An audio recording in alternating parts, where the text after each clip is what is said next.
The success and popular appeal of the tournament did not go unnoticed, and in 1976 in the Far East, a group of influential businessmen and rugby enthusiasts put their heads and considerable resources together to create what is today the finest tournament of its kind, the Hong Kong Sevens.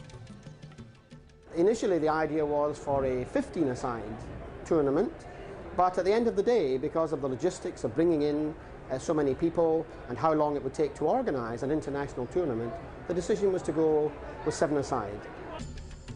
Originally, the tournament was a mixture of national teams and representative sides, but by 1983, New Zealand were sending their first national team, and Australia were fielding the likes of Mark and Glenella, and a precocious newcomer by the name of David Campese. Glenella outside him. Glenella chooses to cut back inside, links up with Lucas. Ratu is behind Lucas. He gets the ball now with Glenella in attendance. Australia just a little bit slow in coming up in support. Campese looking for the gap, and he's away. That little jink, and that's him in for the try, taking him away from Eli. Just that little jink. If Campese was the player of the 80s, then the early 90s would bring a new star to the stage in the form of a young Fijian called Waisali Serevi. Serevi kicks through, it's on his own. Yes, a superb try for Waisali Serevi. It's a lottery. Sammy, Serevi, look out Australia, Serevi has done it again. When we were little boys in Fiji, in school, it was only one big rugby game in Fiji. It was the Hong Kong Sevens. They always say in Fiji, when we win the Hong Kong Sevens, it's a good year for people, friends and people in Fiji. When you talk about Sevens players, I think he's easily number one.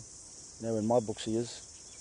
Some of the things he could do on a rugby field, you know, again, you know, just watching him, you think, how the heck did he do that? The Fijians opening out to Serevi, a lovely bit of play through the legs, and a chance here for Tomasi Fama. He's being chased by Gallagher. Tomasi Fama, the 29-year-old, is home, and that's a magnificent try by the Fijians, and he's got in between the posts as well. It was such a unique and extraordinary try. I almost clapped myself, you know. If I wasn't so tired, I probably would have. The global popularity and identity of Sevens were now established. Standards had risen dramatically, and the logical extension of this was to create a Rugby World Cup for the game. Once again, the Scots were in the vanguard, and Edinburgh was again the host for the inaugural Rugby World Cup Sevens in 1993. It was like the first Rugby World Cup. You know, no one was sure how it was going to go. Everyone was pretty new at it. It does take a tournament like that to start off, and then it gets a bit of a roller coaster effect. It was a 3-day tournament, and we kind of gradually strengthened. We didn't play any tough teams particularly initially. We played against Hong Kong actually, which was nice and interesting. That gave us time to bed ourselves down as a team. Along with the established nations, developing countries such as Latvia, USA, Korea, Holland, Taiwan and Italy all arrived with competitive teams.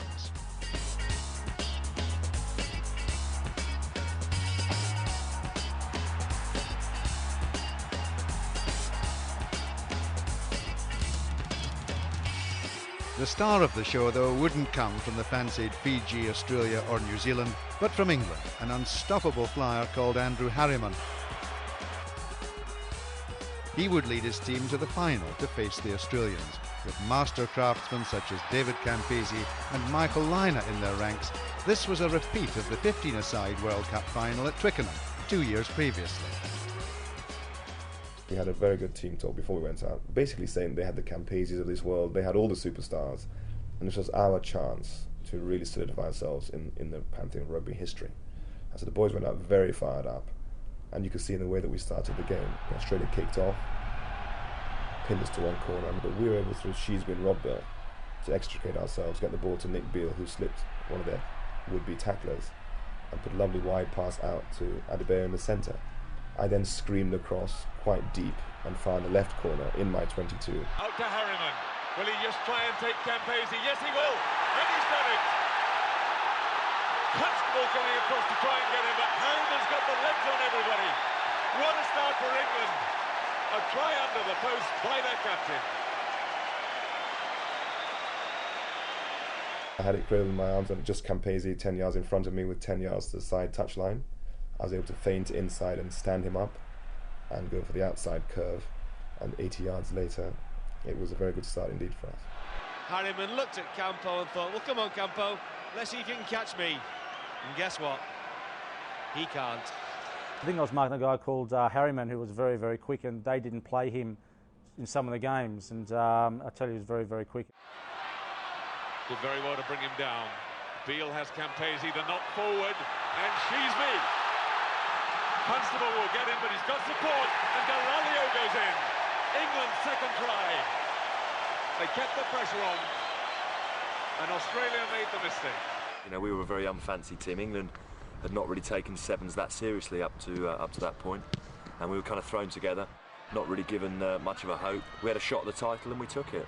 And Beale suddenly finds the pace to go round liner. He's got Rudber inside. Harriman got support on the outside too, but Rudber could go all the way himself. In he goes. A great run by the big man. There's nearly 17 stone of him, and he can sprint like that.